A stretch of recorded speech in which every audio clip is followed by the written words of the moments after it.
দীপ্ত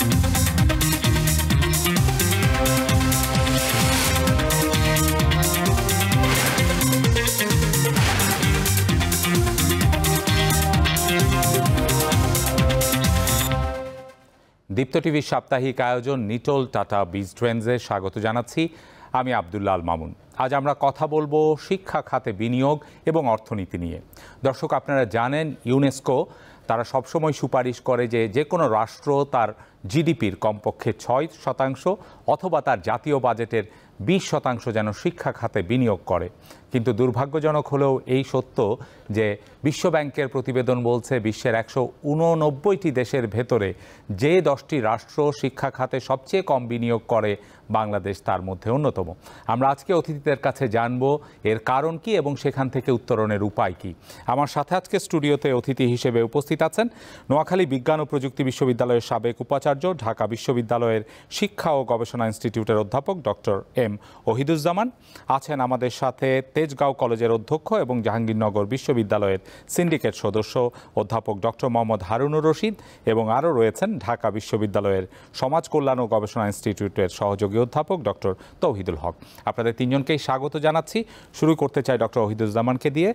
বিনিয়োগের প্রশ্নটিতে আসতে চাই যে বাংলাদেশ এগিয়ে যাচ্ছে, আমরা দেখতে পাচ্ছি আর্থসামাজিক নানা সূচকের ভেতরে মাথাপিছু রোজগার বেড়েছে, বাজেটের আকার বেড়েছে এবং আগামী 6ই জুন আমাদের আরও একটি জাতীয় বাজেট পেশ হতে যাচ্ছে, কিন্তু শিক্ষা খাতে বিনিয়োগটি সেই তুলনায় বাড়েনি। এর পেছনের কারণটি কি?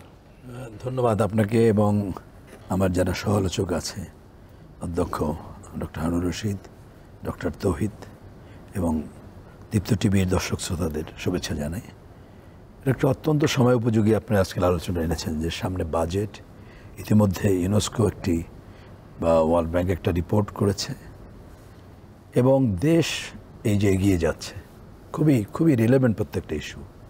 দেখেন, আমাদের দেশের প্রতিষ্ঠাতা সর্বকালের সর্বশ্রেষ্ঠ বাঙালি, বিশ্বের মানব ইতিহাসের অন্যতম একজন সেরা নেতা, দি হিরো অব দি হিরোজ, জাতির পিতা বঙ্গবন্ধু শেখ মুজিবুর রহমান, এবং 70 নির্বাচনের ভাষণেও তিনি শিক্ষায় যে বিনিয়োগের গুরুত্ব এবং বিনিয়োগ করবেন, মোর দ্যান 4% এখানে বিনিয়োগ হবে বলেছেন, এবং তিনি বলেছেন যে শিক্ষা বিনিয়োগ সর্বশ্রেষ্ঠ বিনিয়োগ। তিনি একজন দার্শনিক, তার দর্শনেই তো রাষ্ট্র চলছে। জি।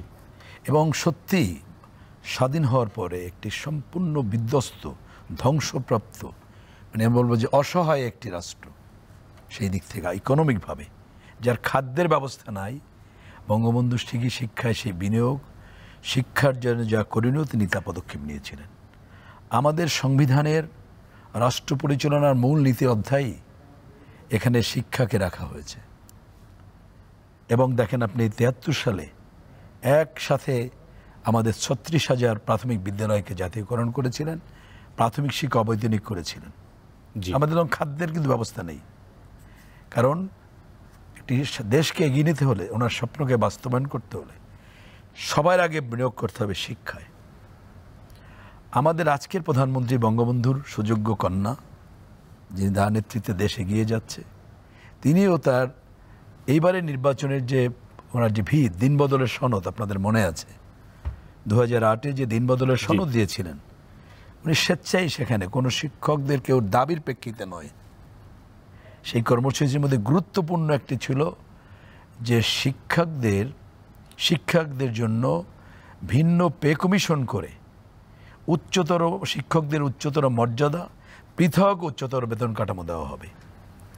কিন্তু কার্যতেও বঙ্গবন্ধু সেই সময় এত ওয়ার্ডসের মধ্যে করতে পারলেও শিক্ষাক্ষেত্রে অগ্রগতি হয়নি তা আমি বলবো না। তো মাননীয় প্রধানমন্ত্রী যে কমিটমেন্ট তিনি নিজেই দিয়েছিলেন, জি, সেই জায়গা থেকে শিক্ষায় বরাদ্দ তিনি করতে পারেননি। কারণ আপনি যদি দেখেন এক ডেটা দিয়ে, 2009-এ আওয়ামী লীগ যে সরকার যে বাজেট দিয়েছিল, সেখানে জিডিপির 2.2% ছিল আমাদের শিক্ষা খাতে বাজেট। আর গত বছরে যে এখন যে বাজেটটা চলছে, সেই বাজেটে জিডিপির 1.79, তার মানে কত কমছে পার্সেন্টেজ। আপনি বলছেন যে ইউনেস্কো বলছে 6% কমপক্ষে, বাংলাদেশকে ন্যূনতম 4%। আমরা বলছি যে 6% না হোক, ক্রমান্বয়ে সেটা বাড়ানো, তাই না? জি। তাহলে এই যে এটা আমাদের জন্য খুবই দুঃখের, লজ্জার, কষ্টের যে আমরা সবচেয়ে কম যারা ইনভেস্ট করছে 10টা তার ভেতরে, অথচ আমরা কিন্তু অনেক বিশ্ববিদ্যালয় বানিয়েছি। আমাদের প্রাথমিক বিদ্যালয় বঙ্গবন্ধু 36,000 করেছিলেন, এরপর তারই কন্যা একসাথে 26,000 প্রাথমিক বিদ্যালয়কে জাতীয়করণ করেছেন, তাই না? কিন্তু কোথায় আমি জানি না, উনিও চেষ্টা করছেন, সেটা ওনার প্রত্যেকটা বক্তব্য কমিটমেন্টে দেখছি, কিন্তু কার্যত আমরা শিক্ষাক্ষেত্রে যে প্রয়োজনীয় বিনিয়োগ দেখছি না। এবং একটি উন্নয়নকে যদি আপনি এগিয়ে নিতে চান, আমাদের উন্নয়নের মূল শক্তি কি আমি যদি বলি, তাহলে হলো এই যে বলেন যে পপুলেশন ডিভিডেন্ড, উন্নয়নের, হ্যাঁ, ডেমোক্রেটিক ডিভিডেন্ড, উন্নয়নের ধারায় যে আমাদের তাহলে হিউম্যান বিইংকে হিউম্যান রিসোর্স ডেভেলপ করতে হবে, সেখানে তাহলে শিক্ষা আপনার বিনিয়োগ করতে হবে। আর উন্নয়নের যে আধুনিক সংজ্ঞা যদি বলেন যে হিউম্যান ডেভেলপমেন্ট, সেখানেও যে ইন্ডিকেটরগুলো আছে, শুধু অবকাঠামো না, সেই ইন্ডিকেটরগুলোতে আপনার যেতে হলে, বা যে উন্নয়ন হচ্ছে, আমরা 4 ইন্ডাস্ট্রিয়াল রেভলিউশনের কথা বলছি, অন্যান্য, তাহলে সেই ক্ষেত্রে বা শিক্ষকদের মর্যাদার কথাটি, এই যে কারিকুলাম ট্রান্সফরমেশন, এটি নিয়ে আমরা পরের অংশে কথা বলবো। সুতরাং এজ এ হোল আমি বলবো যে শিক্ষায় বিনিয়োগ সেটি বাড়াতে হবে। এবং যেহেতু আমাদের সামনে বাজেট, এবারে নির্বাচনী যে ভাষণ দিয়েছেন মাননীয় প্রধানমন্ত্রী, জি, সেখানেও কিন্তু যা আছে তার মধ্যে এই বিষয়টি আছে। আমরা সেই পথরেখাটা খোঁজার চেষ্টা করব যে আসলে কোথায় কোথায় বিনিয়োগ বাড়াতে হবে। ডক্টর মোহাম্মদ হারুন রশিদ স্যারের কাছে একটু জানতে চাইবো যে বিশেষ করে কোথায় আছি আমরা আমাদের বিনিয়োগের জায়গা থেকে, এবং সার্বিক শিক্ষা নিয়ে যেখানে বলছি, আমরা সবসময় দেখি যে এনরোলমেন্ট বেড়েছে, বিশেষ করে প্রাথমিকে আমাদের গ্র্যাজুয়েশন শিক্ষার্থীর সংখ্যা বাড়ছে, বেকারত্বও বাড়ছে, সেই আলোচনায় যদি নাও যায়, কিন্তু বিনিয়োগের জায়গায় আমরা আসলে কাঙ্ক্ষিতের কাছাকাছিও যেতে পারছি না। সমস্যাটা কোথায়? আপনাকে ধন্যবাদ, দীপ্ত টিভিকে ধন্যবাদ, আলোচকবৃন্দকে শুভেচ্ছা জানাই, দেশবাসীকে ধন্যবাদ জানাই। এতক্ষণ আমাদের প্রিয় মানুষ ডক্টর ওয়াহিদুজ্জামান ভাই যেভাবে বললেন, সেটি বাংলাদেশের একটি দীর্ঘ সময়ের পটভূমির কথা উল্লেখ করলেন, জাতির পিতা বঙ্গবন্ধুর স্বপ্নের কথা বললেন, মাননীয় প্রধানমন্ত্রীর স্বপ্নের কথা বললেন। আমরা যদি এই শিক্ষা খাতের বিনিয়োগের কথাকে বলি, আজকে কিউবাতে 12.9% জিডিপির বিনিয়োগ তারা দিচ্ছে। উন্নত দেশগুলিতে সব দেশেই শিক্ষা খাতে বিনিয়োগটাকে অত্যন্ত প্রেফারেন্স দিচ্ছে। আমরা আফগানিস্তানের মতো একটা দেশে 4.1% মানে টোটাল জিডিপির বিনিয়োগ দিচ্ছে, ভারতে 2.9%। আমাদের দেশে বিনিয়োগের ক্ষেত্রে একটা ফিচার পড়লাম কয়েকদিন আগে, গত বছর মানে চলমান অর্থ বছরের যে বিনিয়োগ 1.79% যে বিনিয়োগটা, সেই বিনিয়োগের মধ্যেও নাকি টাকা ফেরত গিয়েছে অথবা সরকার কর্তৃক নেওয়া হয়েছে। বিনিয়োগের এই টাকা নাকি সঠিকভাবে ব্যবহার করবার ক্ষেত্রটা আসলে হয়নি। সোলোর মডেল, অর্থনীতির সোলোর মডেল অনুযায়ী অর্থ, প্রযুক্তি এবং জনবলকে প্রযুক্তি নির্ভর, জ্ঞান সমৃদ্ধ হয়ে আর্থিক কর্মকাণ্ডের মধ্যে নিজেদেরকে সম্পৃক্ত করতে হবে।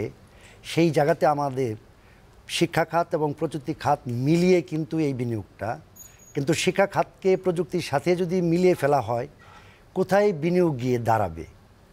এখন আমাদের ইনফ্রাস্ট্রাকচারাল ডেভেলপমেন্টের প্রয়োজন, আমাদের মেধা বিকাশের শিক্ষকদের প্রশিক্ষণ দেওয়া অত্যন্ত জরুরি, শিক্ষার্থীদের জন্য শিক্ষা উপকরণ, এই উপকরণের ক্ষেত্রে আধুনিক যে সুযোগ সুবিধা সেগুলো দেওয়া প্রয়োজন।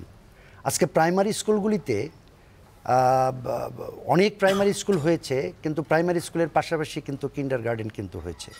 আমরা গ্রাম অঞ্চলেও দেখি প্রাইমারি স্কুলে স্টুডেন্ট পাওয়া যায় না, কিন্ডারগার্টেনের স্টুডেন্ট পাওয়া যায়। তো এই জায়গায় কিন্তু কিন্ডারগার্টেনের মালিকগুলি একটু বিনিয়োগ করে পরিষ্কার পরিচ্ছন্নতা, এখানে বেসরকারি বা ব্যক্তি উদ্যোগে যে বিনিয়োগ, এখানেও কিন্তু আমরা লক্ষ্য করি যে ব্যক্তি উদ্যোগে বিনিয়োগ সঠিকভাবে যদি ব্যবহার হয়, সেখান থেকে কিন্তু স্টুডেন্ট ভালো প্রোডাক্ট তৈরি হচ্ছে। তা আমরা কি শিক্ষক হিসেবে আমাদের যেমন জবাবদিহিতা আছে, ঠিক তেমনি সরকারেরও এগুলো রেগুলেটরি একটা সিস্টেম থাকা উচিত, এবং প্রতি স্তরে স্তরে হুট করে বিনিয়োগ বাড়িয়ে দিয়েই কি খুব বেশি লাভ হবে, নাকি আমাদের কমিটমেন্টের জায়গাটাকে আরও শক্তিশালী করতে হবে? এই বিনিয়োগ দিয়েও কি আমরা যা অ্যাচিভ করছি তা কি আমাদের জন্য কাঙ্ক্ষিত? আমার কাছে তা মনে হয় না। আমাদের এই যে আপনি শুরুতেই বলেছেন 189টি দেশের মধ্যে আমরাও হলাম তলানির দিক থেকে সম্ভবত তৃতীয়। আমাদের পরে আছে দক্ষিণ সুদান, তারপরে আছে জাম্বিয়া। ওইখানে 1.3% বোধহয় জাম্বিয়াতে, আর দক্ষিণ সুদানে বোধহয় 1.5% জিডিপির বিনিয়োগ করে। তো এতে আত্মতুষ্ট হওয়ার কোনো কারণ নেই যে আমরা তো অন্ততপক্ষে একেবারে তলানিতে নেই। কিন্তু আমাদের ভিশন 2041 এবং SDG 230 2030-এ যদি SDG-কে আমরা যদি সাকসেসফুল করতে চাই, এই ডেমোগ্রাফিক ডিভিডেন্টের 27.86% নিয়ার অ্যাবাউট 28% তরুণ সমাজ, তাদেরকে যদি দক্ষ হিসেবে গড়ে তোলা না যায় এবং সেই ক্ষেত্রে প্রযুক্তি এবং শিক্ষার গুণগত মান দিয়ে টেকসই শিক্ষার মধ্যে যদি আনা না যায়, তাহলে কিন্তু ডেমোগ্রাফিক ডিভিডেন্টে আমরা খুব একটা লাভবান হব না। এর জন্য অবশ্যই সুপরিকল্পিতভাবে বিনিয়োগ বাড়াতে হবে। আমরা যদি প্রাইভেট ইউনিভার্সিটিগুলোর কথা দেখি, যে সমস্ত প্রাইভেট ইউনিভার্সিটি, বাণিজ্য কিন্তু আমি আলোচনার শেষে বলবো, কিন্তু আমাদের কিছু প্রাইভেট ইউনিভার্সিটি ইতিমধ্যে বাংলাদেশের বিশ্ববিদ্যালয় র্যাঙ্কিংয়ে অনেক পাবলিক বিশ্ববিদ্যালয়কে ছাড়িয়ে তারা উপরে অবস্থান করছেন। তাদের ইনফ্রাস্ট্রাকচার, তাদের ইন্টারনাল এনভায়রনমেন্ট, তাদের ফ্যাকাল্টি, তাদের কমিটমেন্ট, তাদের পড়ালেখার সিস্টেম, তারা যে একটা ওথ নিয়ে, একটা সংকল্প নিয়ে, কয়েকটি ইউনিভার্সিটির কথা বলবো, তারা কিন্তু অন আদার হ্যান্ড তারা কিন্তু ভালো করতেছে। অন আদার হ্যান্ড কী ধরনের বিষয় দেখা যাচ্ছে, সেটা হলো যে কিছু কিছু বিশ্ববিদ্যালয় সনদ প্রদানের জন্য যথেষ্ট পরিমাণ সক্রিয় ভূমিকা পালন করছে, যা নাকি অভিভাবক এবং শিক্ষার্থীদেরকে শুধুমাত্র আর্থিক সহযোগিতাটুকু বিশ্ববিদ্যালয়কে করলেই আমি সনদ পেয়ে যাচ্ছি। আমাদের পাবলিক বিশ্ববিদ্যালয়গুলোতে গবেষণার বিষয়ে অত্যন্ত গুরুত্ব দিতে হবে। আমরা ওই আলোচনাটাতে আসবো, আসলে বিনিয়োগ কোথায় কোথায় করতে হবে। প্রথম অংশে আমরা একটু বুঝি যে আসলে কেন বিনিয়োগটা হচ্ছে না। এটিকে আমাদের সামর্থ্যের জায়গা থেকে ঘাটতি, নাকি আমাদের রাজনৈতিক ইচ্ছেটা আছে সেটি আসলে বাস্তবায়ন করতে পারছি না, অথবা আমরা আসলে বুঝতে পারছি না যে কোথা থেকে শুরু করতে হবে? ডক্টর তৌহিদুল হক। মামুন ভাই, আপনাকে অসংখ্য ধন্যবাদ, এবং আমার দুজন সম্মানিত আলোচক, প্রিয় মানুষ, তাদের আলোচনা শুনলাম, অসংখ্য ধন্যবাদ জানাচ্ছি। যারা দর্শক, তাদেরকে প্রীতি ও শুভেচ্ছা। আসলে শিক্ষায় বিনিয়োগ সেটি তো আমরা সবসময় চাই। এখন আসলে শিক্ষায় বিনিয়োগ বলতে আসলে আমরা কি বুঝবো? শুধু কি অর্থ বাড়ানো? নিশ্চয়ই অর্থ বাড়ালে যে আমার শিক্ষার গুণগত পরিবর্তন হয়ে যাবে এটি নিশ্চিত সহকারে তো কেউ আমরা বলতে পারছি না, বলার সুযোগও নেই। দেখুন, পড়ার পরিবেশ, এটাও কিন্তু এক ধরনের পরিবেশ নিশ্চিত করা, সেটাও কিন্তু এক ধরনের বিনিয়োগের অংশ। আমার সকল সামাজিক অবস্থান বা মর্যাদার সেই বিষয়টিকে না গিয়ে দক্ষ মানব সম্পদ তৈরি করার যে প্রেক্ষাপট বা দৃষ্টিভঙ্গি নিয়ে সকলকে শিক্ষার সাথে সম্পৃক্ত করার সুযোগ তৈরি করে দেওয়া, সেটাও কিন্তু বিনিয়োগের একটি অংশ। এখন আমাদের এখানে বিনিয়োগের এই প্রসঙ্গে এসে আমরা শুধু একটা জায়গার মধ্যে আবদ্ধ হয়ে যাচ্ছে, আমার কাছে যেটি মনে হচ্ছে, সেটি আজকে আলোচনার প্রেক্ষাপটে বলছি না, একদম সামগ্রিকভাবে বলছেন যে শিক্ষার ক্ষেত্রে বিনিয়োগের প্রসঙ্গ ধরে আমাদের প্রথমেই মাথায় আসে যে এখানে বাজেট বাড়াতে হবে, এটি আমি অস্বীকার করছি না। কিন্তু বাজেট বাড়ানোর পাশাপাশি আমার গুণগত শিক্ষার যে প্রসঙ্গ, অথবা আপনি দক্ষ মানব সম্পদ তৈরি করার ক্ষেত্রে যে বিষয়গুলো দরকার, সেই বিষয়গুলোর প্রতি কিন্তু একই সাথে আমাদেরকে নজর দিতে হবে।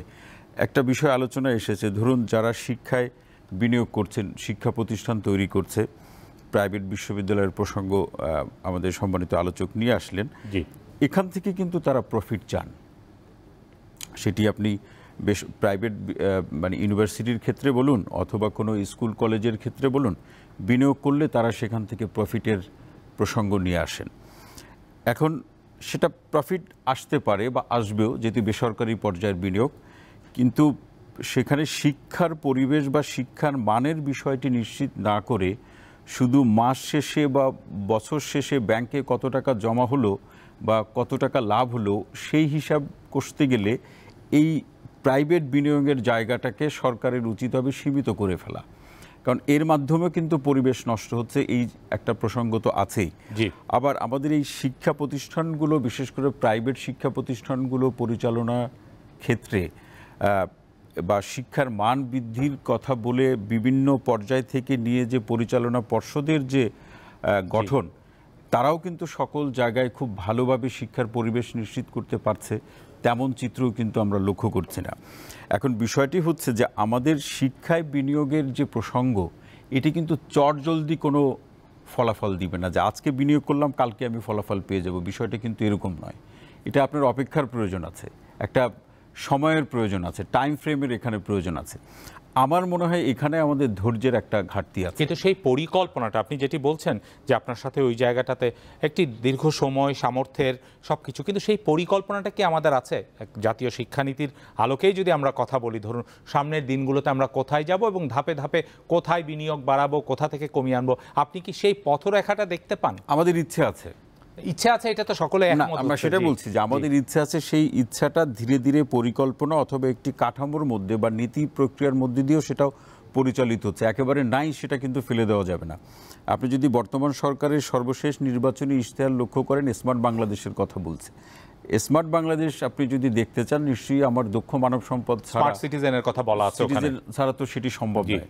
এবং এক্ষেত্রে কি বলেছে যে কর্মসংস্থানের প্রসঙ্গ, আপনি দেখুন বাংলাদেশে এই মুহূর্তে যত বেকার যুবক রয়েছে, অনেক দেশে এই পরিমাণ জনসংখ্যাই নেই, এবং তাদের বেশিরভাগ হচ্ছে আমরা যেটা জানি যে গ্র্যাজুয়েটেড, মানে শিক্ষিত বেকার। এখন শিক্ষিত বেকারদের ব্যাপারে আমাদের শিক্ষাবিদদের ধারণা কি?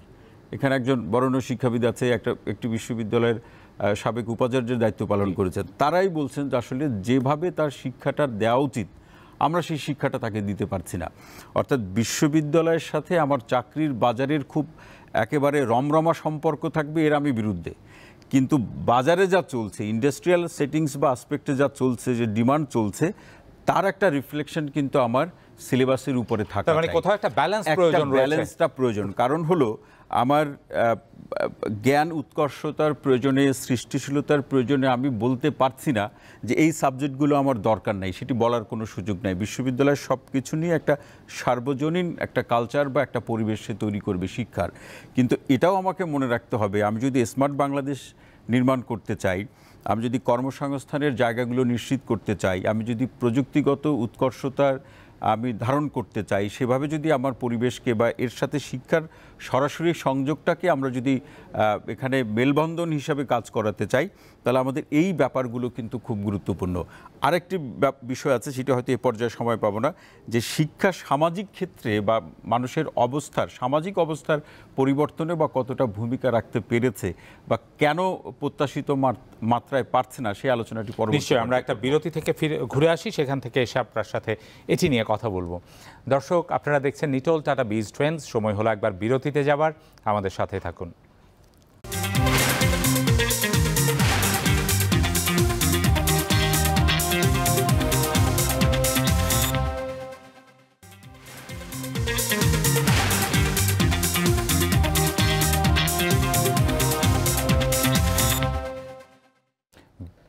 বিরতি থেকে ফিরে আরও একবার স্বাগত নিটোল টাটা বিজ ট্রেন্ডসে। কথা বলছি শিক্ষা খাতে বিনিয়োগ এবং অর্থনীতি নিয়ে। আমার সাথে অধ্যাপক ডক্টর এম মহিদুজ্জামান আছেন।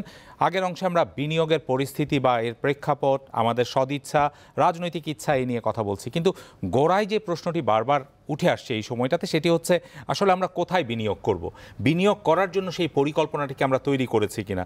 বিশেষত এই সময়টাতে আমরা যখন দেখতে পাই যে নানা রকমের শিক্ষাক্রমে কিন্তু পরিবর্তন হচ্ছে সময়ের সাথে। এক সময় বলা হচ্ছে সৃজনশীল পদ্ধতি, এটা অনেক বেশি সময় উপযোগী, এরপরে আবার আমরা এখন দেখছি দক্ষতা ভিত্তিক শিক্ষা কার্যক্রম বলে আরেক ধরনের। ফলে অনেকের মনে এই প্রশ্ন যে আমরা আসলে নির্ধারণ করতে পারছি না আমাদের পথরেখাটা কোন দিকে হবে। তারপর তো বিনিয়োগের প্রশ্ন, আপনি কি বলেন? ধন্যবাদ। দেখেন, আপনি বলছেন ঠিকই যে আমাদের যে এডুকেশন পলিসি,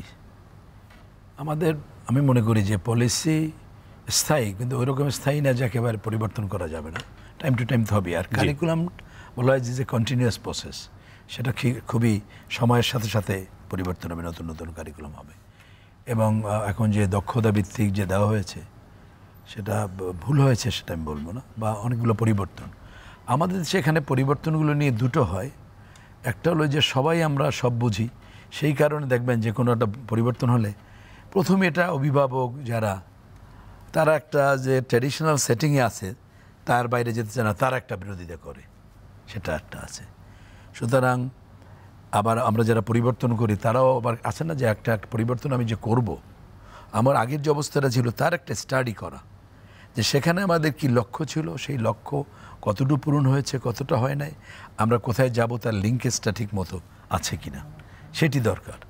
আর হলো এই এখন যেটা বড় রকম দরকার আমাদের অর্থনৈতিক অবস্থা, দেশ যেখানে আমরা যেতে চাই, ট্রান্সফরমেশন, সেটা শিক্ষাকে, পেশাগত শিক্ষকতাকে একটা পেশায় ট্রান্সফর্ম করা। আপনি উন্নত শিক্ষা ব্যবস্থা সব জায়গায় দেখবেন, স্কুল শিক্ষা বিশেষ করে প্রাথমিক, মাধ্যমিক, প্রাথমিক তো খুবই একটা গুরুত্বপূর্ণ। আমরা যেমন দেখেন, আমরা 5 বছরকে 8 বছর করেছি। অনেক আগে ইউনেস্কো একটা নিয়েছিল, এই অঞ্চলে একটা প্ল্যান নিয়েছিল, সেটা বোধহয় 50 বা 60-এর দশকে, যে তারা 7 বছর করবে, এবং তারা আহ্বান জানিয়েছিল শিক্ষায় তাদের 11% বিনিয়োগ করার জন্য, ক্রমান্বয়ে বিনিয়োগ বাড়ানো। তো সেটা হয় নাই, বা অনেক দেশেই 6 আছে, 8 পর্যন্ত আছে। কিন্তু আমরা কিন্তু টার্গেট করে সেই 10-এ বলা ছিল যে 13-তে আমরা করব, 6, 7, 8। 13-তে ফ্রেম করা হলো, 18-তে করব, 18 বার করা হলো, 21-এ করব। যাক, সর্বশেষ এই মাসেই 24-এ সিদ্ধান্ত নিয়েছে যে না, আমরা 8 পর্যন্ত করব, সেটা আছে। আর শিক্ষকতাটা বড় ইম্পর্টেন্ট, যে এখন দেখবেন গ্রামগঞ্জেও প্রাথমিক বিদ্যালয়ে গ্র্যাজুয়েট আসছে, আগে যেন SSC পাস ছিল, HSC করলো, কিন্তু এখন যারা আসছে গ্র্যাজুয়েট, মাস্টার্স পাস, নানা ফ্রেশাররা আসছে, কিন্তু স্টুডেন্ট চলে যাচ্ছে অন্যত্র, মাদ্রাসায় যাচ্ছে, কিন্ডারগার্টেনে যাচ্ছে, বলা হচ্ছে যে শিক্ষা হচ্ছে না। কারণ যেহেতু এটা পেশা না, বা সেই পেশাকে অর্জনের জন্য যেভাবে তার টিচার এডুকেশনটার কাঠামো করা দরকার, সেটা একটা গ্যাপ সৃষ্টি হয়েছে। আর হলো মর্যাদার বিষয়টাও, যে কারা শিক্ষক হবে। আপনি মনে করেন যে প্রাথমিক সবাই তো পড়াতে পারে, তার সবাই সাক্ষরতা জ্ঞান আছে সেই পড়াতে পারবে, বা SSC পাস, HSC হতে পারে, সেটা তো হচ্ছে না। এবং নতুন পদ্ধতি, আধুনিক পদ্ধতি আনায় দেখা যাচ্ছে যে অনেক শিক্ষকরা ঠিকই ট্র্যাডিশনাল যারা সেকেন্ডারি লেভেলে, যারা বিশেষ করে ম্যাথস, আমরা কিছু অভিজ্ঞতা আছে। আমি এই মুহূর্তে গবেষণা ওইভাবে একদম গবেষণা নাই, গবেষণা আমরা কন্ডাক্ট করে আরও দেখব যে কী করার। সেখানে দেখা যাচ্ছে যে তারা শিক্ষকরাই পারছে না, ফলে সেখানে কিন্তু একটা গ্যাপ হচ্ছে। তো এই ধরনের আপনাকে বড় ধরনের পদক্ষেপ নিতে হবে। কারিকুলাম ডেভেলপমেন্ট, কারিকুলাম শুধুমাত্র টেক্সট বুক না, কারিকুলামটা বলতে কিন্তু টেক্সট বুক কী হবে, ছাত্র কী হবে, শিক্ষক কী হবে, মূল্যায়ন পদ্ধতি কী হবে, পরিবেশটা কী হবে, তার সেটিংটা কী হবে, সবটা মিলেই কিন্তু কারিকুলাম। সুতরাং একটা বড় কারিকুলাম হলো টিচার। আমরা বলি এডুকেশনের ভাষায় teacher is the best curriculum. এবং টিচারের সেই কমিটমেন্ট, উনি যে কথা, উনি শিক্ষক, আমরা 3 জনই শিক্ষক, তারপর কমিটমেন্ট কিন্তু একটা ব্যাপার। তো এখন ওই জায়গাগুলোতে গ্যাপ হয়ে যাচ্ছে, ফলে আপনাকে যেমন প্রাথমিক বলেন, মাধ্যমিক সব লেভেলেই মেধাবী ছাত্রদেরই শিক্ষক হতে হবে, এবং তাদের যেমন একাডেমিক কোয়ালিফিকেশন থাকবে, পেশাগত শিক্ষা থাকবে, তারপর তারা পড়াতে যাবে, এবং তার পেশার প্রতি যে তার ভালোবাসা এবং নিষ্ঠা, এবং এই যে পদক্ষেপগুলো নিতে হবে। এবং এখন মনে করেন যে পদক্ষেপ নিয়ে কি আপনি পারবেন না, হিউজ পপুলেশন যেটা বলা হয়েছে, যে আমাদের প্রাথমিক শিক্ষায়, শুধু প্রাথমিক শিক্ষায় যত লোকবল আছে অনেক দেশের জনগণই তত, সেটা তো আছেই। তাহলে সুতরাং আপনাকে একটা হলে ওটা শুরুও করতে হবে, আবার যারা অলরেডি কর্মরত আছে তাদেরও সেইখানে নিয়ে যাওয়ার জন্য তাদের সুরক্ষাটাও নিশ্চিত করতে হবে। এবং এই জন্য যাই বলেন না কেন, এই যে মাননীয় প্রধানমন্ত্রী, আসলে তিনি তার যে ফরসাইটনেস, তার মেধা, সেটি বলার অপেক্ষা রাখে না। সেই কারণেই কিন্তু তিনি বলেছিলেন যে ভিন্ন পে কমিশন করে উচ্চতর মর্যাদা, উচ্চতর এবং পৃথক স্কেল দেওয়া হবে। সেই জায়গাটা আমাদের দুর্ভাগ্য, আমাদের শিক্ষকদের যদি মর্যাদার জায়গাটা দেখি সেটি কমেছে। আমি শিক্ষক, আমি দায়ী, আপনি দায়ী, এটি নিয়ে আমরা কথা বলবো এই সামাজিক আলোচনার জায়গাতে। এইখানে আসবো, আমি একটু ডক্টর মোহাম্মদ হারুনুর রশিদের কাছে আসতে চাই। একেবারে সোজা সাপটা প্রশ্ন যেটি আলোচনা থেকে এসেছে, যে আমরা ভালো শিক্ষক হিসেবে যারা তরুণ আমরা যেটি বলি শিক্ষক হিসেবে যারা ভালো তাদেরকে আকৃষ্ট করতে পারছি কিনা, কারণ অনেকেই বলেন যে শিক্ষকতাকে পেশা হিসেবে নেয়ার মতো সামাজিক মর্যাদা, আর্থিক নিরাপত্তা এবং অন্যান্য সবকিছু মিলিয়ে সেই অবস্থায় নাই, বরং কেউ কেউ সেখানে আসেন একটি স্বল্পকালীন সময়ে অন্য একটি চাকরির প্রস্তুতিকালীন সময়টা পার করার জন্য। আপনি কি বলবেন? আসলে বাস্তবতা, বাংলাদেশের বাস্তবতায় প্রায় 25 লক্ষ এই মুহূর্তে গ্র্যাজুয়েট বেকার মানে চাকরি প্রার্থী। সেই জায়গায় শিক্ষকতা পেশায় নিজেদেরকে সম্পৃক্ত করে বিশেষ করে পাবলিক বিশ্ববিদ্যালয়ের মতো জায়গাগুলোতে আগ্রহ নিয়েই শিক্ষকতা পেশায় সংযুক্ত হয়। বাকিগুলোর প্রথম অপশন কত পার্সেন্ট শিক্ষকের সেটার আমার কাছে কোনো তথ্য নেই। যদিও আমার প্রিয় তেজগাঁও কলেজে কেউ চাকরিতে যোগদান করলে অন্য কোথাও যেতে চায় না, কিন্তু বাংলাদেশের 2257টি ডিগ্রি কলেজের মধ্যে কোনো কলেজের শিক্ষকদের আসলে স্যাটিসফ্যাকশনটি, বৃষ্টি খুব সুন্দর, কিন্তু বৃষ্টির অন্তরালে কিন্তু মেঘ না থাকলে কিন্তু বৃষ্টি হবে না। আমরা সম্মানিত শিক্ষকদের চেহারার দিকে তাকালে কিন্তু তাদের মুভমেন্ট, তাদের বডি ল্যাঙ্গুয়েজ তাকালে কিন্তু বুঝতে পারি যে তারা কতটুকু স্যাটিসফাইড। সেই জায়গাতে আসলে শিক্ষকদের সুযোগ সুবিধা বাড়াতে হবে, শিক্ষকদের জন্য আলাদা পে কমিশন, যেটা ডক্টর ওয়াহিদুজ্জামান চান ভাই বলছেন বোধহয়, তো সেই ক্ষেত্রে শিক্ষকদের জন্য ট্রেনিংয়ের ব্যবস্থা করতে হবে, আত্মমর্যাদাশীল একটি পরিবেশ তৈরি করতে হবে। এটি রাষ্ট্রের দায়িত্ব, এর আগেও বলেছি, এখনও বলবো। আর আমরা যারা, আমাদের মোটিভেশন আমরা তৈরি করব। সরকার আমাদের জন্য করছে, আরও করতে হবে।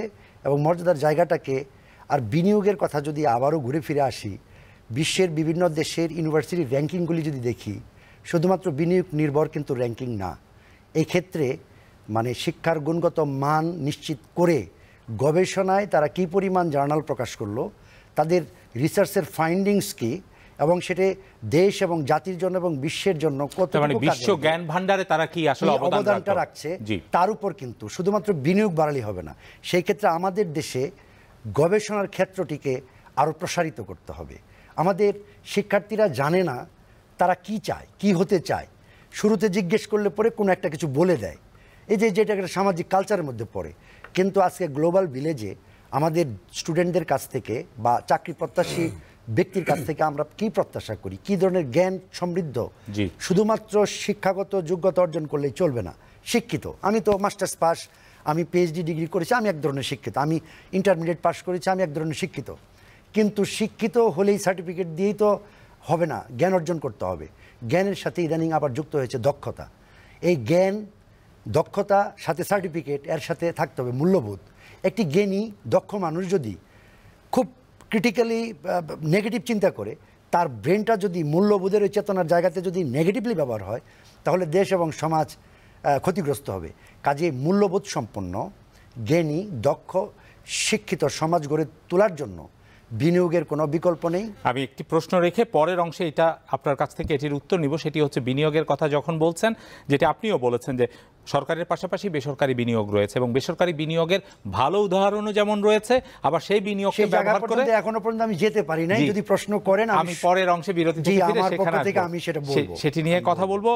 জনাব তৌহিদুল হকের কাছে যেতে চাই। জনাব তৌহিদুল হক বলছিলেন এই আলোচনাটা পুরোটাই একটা অর্থনৈতিক লেন্স দিয়ে আমরা করছি, কিন্তু এর যে সামাজিক অংশটা, শিক্ষার সমাজকে ধরে রাখা, সমাজকে এগিয়ে নিয়ে যাওয়া, সেই জায়গাটাই আমরা আলোচনায় হারিয়ে ফেলি এবং অনেক সময় দোষটা আমরা অভিভাবকদের উপরও দিয়ে দিই যে তারা জিপিএ 5 পাগল হয়ে গেছেন, তারা চাকরির বাজার পাগল হয়ে গেছেন। কিন্তু কেমন হওয়া উচিত বাংলাদেশের সেই লেন্সটা, সামাজিক লেন্সটা? ধন্যবাদ আপনাকে। এটা তো ঠিক যে আসলে আমরা অধিকাংশ জনেই, বিশেষ করে যিনি পড়ছেন তাদের মধ্যে একটা বড় অংশ, অভিভাবকদের মধ্যে একটা বড় অংশ, শিক্ষার কাছ থেকে আমাদের প্রথম চাওয়াটাই হলো একটা ভালো চাকরি, এবং শুধু চাকরি হলে হবে না, তার একটা ভালো বেতন কাঠামো থাকতে হবে। তো শিক্ষা গ্রহণের ক্ষেত্রে যদি এই ধরনের একটা মোটিভ নিয়ে আমাদের যাত্রাটা শুরু হয়, তখন সেই বিনিয়োগের জায়গাটি, প্রসঙ্গ সেটি ধরুন বাড়াতে হবে, সেটাও আমরা প্রত্যাশা করছি। খুব একটা বেশি ফলাফল হবে বলে আমার কাছে মনে হয় না, কারণ শুধু চাকরি পাওয়ার জন্য শিক্ষার সাথে সম্পৃক্ত হওয়া, এটি সেই মূল্যবোধের প্রসঙ্গ বললেন, কিংবা স্যার যেটি, প্রফেসর ওয়াহিদুজ্জামান স্যার যেটি বললেন যে এটি কাঠামোগত পরিবর্তনের জায়গাটা, নীতির জায়গাটা পরিবর্তনের ক্ষেত্রে আমার ওই আইডিওলজিক্যাল যে পরিবর্তন ধারণাগত যে পরিবর্তন সেটিও কিন্তু করা প্রয়োজন। দেশ স্বাধীন হওয়ার পরে, এখানে শুধু একটু হিস্টোরিক্যাল কথা বলছি, যে একজন শিক্ষাবিদ, সেটা হলো প্রফেসর কবির চৌধুরীকে কিন্তু শিক্ষা সচিব বানানো হয়েছিল। সেটি বানানোর ক্ষেত্রে বঙ্গবন্ধুকে আমলারা নানা ধরনের কথা শুনিয়েছিলেন। তিনি বলেছিলেন, আমি বুঝে শুনেই তাকে শিক্ষা সচিব করেছি, কারণ তিনি বুঝবেন যে আমার শিক্ষার চরিত্র বা কাঠামোটা কেমন হওয়া দরকার। এখন এই প্রসঙ্গে এসে আমার এই সামাজিক যে মর্যাদার যে যেখানে অবস্থানে আছে না কেন, ধরুন একটা ভালো একটা স্কুল অথবা কলেজ বা ইউনিভার্সিটিগুলোতে যে একেবারে অর্থের বিচারে প্রান্তিক অবস্থায় আছে, সে তো চাইলেও সেখানে পড়তে পারবে না। যদি কিছু কিছু জায়গাতে আমরা কিছু সহনশীল সিদ্ধান্ত আমরা দেখি, কিন্তু এই যে পড়তে না পারাটা, তার মানে একটা শ্রেণী কিন্তু আমার একটা শ্রেণীর শিক্ষার সাথে সম্পৃক্ত হওয়ার প্রসঙ্গ বা ভালো পড়াশোনার ক্ষেত্রে বা সম্পৃক্ত হওয়ার ক্ষেত্রে একটা বৈষম্যমূলক একটা মনোভাব বা দৃষ্টিভঙ্গি তো থেকেই যাচ্ছে। আমার চোখে পড়েছে, নিশ্চয়ই এখানে আমরা যারা চারজন আছি চারজনেরই কম বেশি চোখে পড়েছে, সেটি হচ্ছে এই বিজ্ঞাপন যে অমুক শিক্ষা প্রতিষ্ঠানে ভালো পড়ানো হয়। জি, তার মানে বাকিগুলোর তাহলে কী অবস্থা এই বিজ্ঞাপন থেকে আমরা সহজেই অনুমান করতে পারি। তাহলে এই যে বিজ্ঞাপন দ্বারা যদি কেউ প্রভাবিত হয়ে একদম প্রান্তিক অর্থনীতির কেউ ওই ভালো শিক্ষা নেওয়ার জন্য ওই স্কুলে ভর্তি হতে চান, সেই অর্থ যদি তার অনুকূলে না থাকে, তাহলে তিনি কিভাবে সেই শিক্ষাটি নেবেন? আবার ধরুন সে কোনো রকম কষ্টসৃষ্ট করে একটা শিক্ষা নিল, যে কোনো একটা পর্যায়ে এসে সে শিক্ষা গ্রহণ করলো, সেটি কলেজ পর্যায়ে হোক, বিশ্ববিদ্যালয় পর্যায়ে হোক, কিন্তু দেখা যাবে সেটি ওই যে শুরুর দিকের আলোচনায় বলেছি, তিনি প্রতিযোগিতার যে বাজারে অথবা প্রতিযোগিতার ক্ষেত্রে তিনি তার নিজের জায়গাটা তৈরি করে নিতে পারছেন না। এই অবস্থার যখনই দেখা গেল যে একটা বড় অংশ জায়গা তৈরি করতে নিতে পারছে না, তেমন আমার শিক্ষা দক্ষতার জায়গাতে একটা ঘাটতি তৈরি করলো, তখনই আসলো তাহলে তোমরা নিজেরা কিছু করা যায় কিনা। উদ্যোক্তা হওয়ার একটা স্বপ্ন, সেটি বৈশ্বিকভাবেই আছে, শুধু বাংলাদেশের প্রসঙ্গ না, সেই প্রসঙ্গতে কিন্তু আমাদের মানে নির্ভর করতে হলো। তখন দেখা গেল আমি যে সেখানেও যে খুব একটা বেশি ভালো ফলাফল দেখছি তাও কিন্তু না। উদ্যোক্তা হতে গেলে কি লাগবে, সেই ঘুরে ফিরে আবার কিন্তু পয়সা লাগবে, পয়সা লাগবে, এবং সেটিও কিন্তু সেই প্রজেক্ট বা যারা পয়সা দিবেন তারাও কিন্তু নানা ধরনের নীতিগত ব্যাপার বলুন, সিদ্ধান্তের কাঠখড় পরিয়ে সেটা কিন্তু সেই সহজে সবাই যে পয়সাটা পান সেখানে তার স্বপ্ন বাস্তবায়ন করার জন্য, সেটিও আমরা দেখছি না। তাহলে এই শিক্ষা যে যখন আমার সামাজিক অবস্থার যখন পরিবর্তন করছে না, হ্যাঁ সকলের করছে না সেটা আমি বলছি না, কারো কারো তো করছে, কিন্তু একটা বড় অংশ কিন্তু এই তার সামাজিক মর্যাদার সোশ্যাল যে ডিগনিটি বা স্ট্যাটাস যেভাবেই আমরা বলি, যে শব্দই প্রয়োগ করে বলি, সেটি যখন করছে না, তখন শিক্ষার গুরুত্বটা, শিক্ষা গ্রহণ করার পরেও যখন তার অবস্থার পরিবর্তন হলো না, সেই মানুষ কিংবা সেই পরিবার বা ওই শ্রেণীভুক্তর মানুষের কাছে শিক্ষার গুরুত্বটা বা তাৎপর্যটা কি, গ্রহণযোগ্যতাটা কমে আসছে, গ্রহণযোগ্যতাটা কিভাবে থাকছে সেটাও কিন্তু বিবেচনা করা প্রয়োজন। জি, আমরা একটা বিরতিতে যাব, বিরতি থেকে ফিরে এই প্রশ্নগুলোর ছোট করে আমরা উত্তর খোঁজার চেষ্টা করব। দর্শক, আপনারা দেখছেন নিটোল টাটা বিজ ট্রেন্ডস। সময় হলো আরও একবার বিরতিতে যাবার, আমাদের সাথেই নিশ্চয়ই থাকবেন।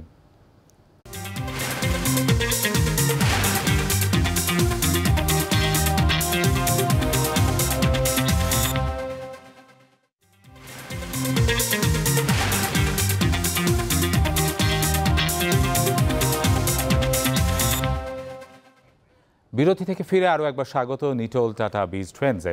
কথা বলছি শিক্ষা খাতে বিনিয়োগ এবং অর্থনীতি নিয়ে। আমাদের সাথে তিনজন আলোচক রয়েছেন। ডক্টর তৌহিদুল হকের কাছে আসতে চাই। এই পুরো আলোচনাটাকে আমরা এই অংশে প্রতি জন সম্মানিত আলোচকের কাছেই আমরা আসলে জানতে চাইব যে আমরা বুঝতে পারছি আমাদের সার্বিক অবস্থায় হয়তো রাতারাতি বিনিয়োগে পরিবর্তন হবে না। রাষ্ট্রীয় বিনিয়োগের কথা বলি, বেসরকারি উদ্যোগের বিনিয়োগের কথা বলি, কিন্তু আমরা যদি অগ্রাধিকার ঠিক করি যে আসলে কোন জায়গাগুলোকে দ্রুততম সময়ে স্বল্প মেয়াদে আমাদের বিনিয়োগে অগ্রাধিকার দিতে হবে, ডক্টর তৌহিদুল হক, কোন জায়গাটাকে আমাদের আগে হাত দেওয়া উচিত? ধন্যবাদ আপনাকে। আমি মনে করি যে শিক্ষককে প্রস্তুত করা, শিক্ষককে প্রস্তুত করতে হবে, যেটি আমাদের ওয়াহিদুজ্জামান স্যার বলছিলেন যে একজন শিক্ষকই কিন্তু আমার বেস্ট কারিকুলাম। তো সেই জায়গাতে আমাদের শিক্ষার একটা সময় ছিল, আমাদের শিক্ষা প্রতিষ্ঠানগুলো কিন্তু কাঁচা ছিল, শিক্ষকরা পাকা ছিল। এখন হচ্ছে ঠিক বিপরীত, অধিকাংশ শিক্ষকের ক্ষেত্রেই ঘরগুলো পাকা, অধিকাংশ শিক্ষকই কাঁচা। কারণ আমার নিয়োগ প্রক্রিয়ার ক্ষেত্রেও আমাকে খুব জবাবদিহিতার একটা প্রসঙ্গ, পলিটিক্যাল কমিটমেন্টের জায়গাতে কোনোভাবেই ছাড় দেওয়া চলবে না। কারণ শিক্ষক যদি নিয়োগটা ভুল হয় তাহলে তিনি যতদিন চাকরি করবেন ততদিন একটা শ্রেণী বা একটা গোষ্ঠীকে বা একটা শিক্ষার্থীকে কিন্তু তিনি ভুল শিখাবেন, সেটি তো আছেই, এবং তার সম্পর্কে কিংবা যারা নিয়োগ দিবেন তাদের সম্পর্কে কিন্তু নানা ধরনের বিরূপ ধারণা তৈরি হবে। এটি প্রথম বিষয়। আর শিক্ষার বিষয়টিকে আপনি যদি আরও প্রসারিত করতে চান, আমরা তো সবাই চাই, আপনি হয়তো বলতে পারেন উপস্থাপক হিসেবে আপনার 3 জনের শিক্ষক আপনারা তো চাইবেনই, কিন্তু এটাও নিশ্চয়ই আপনিও উপলব্ধি করেন যে ক্ষমতা কাঠামোর মধ্যে শিক্ষা এবং শিক্ষকদের একটা অবস্থান থাকা প্রয়োজন, সেটি যেভাবেই আমরা প্রয়োগ করি না কেন। আর একটা ব্যাপার হচ্ছে যে পরীক্ষা পদ্ধতি, মূল্যায়ন পদ্ধতি, পরীক্ষার ধরন কেমন হবে সেটা নিয়ে নানা ধরনের তর্ক বিতর্ক তো থাকবেই।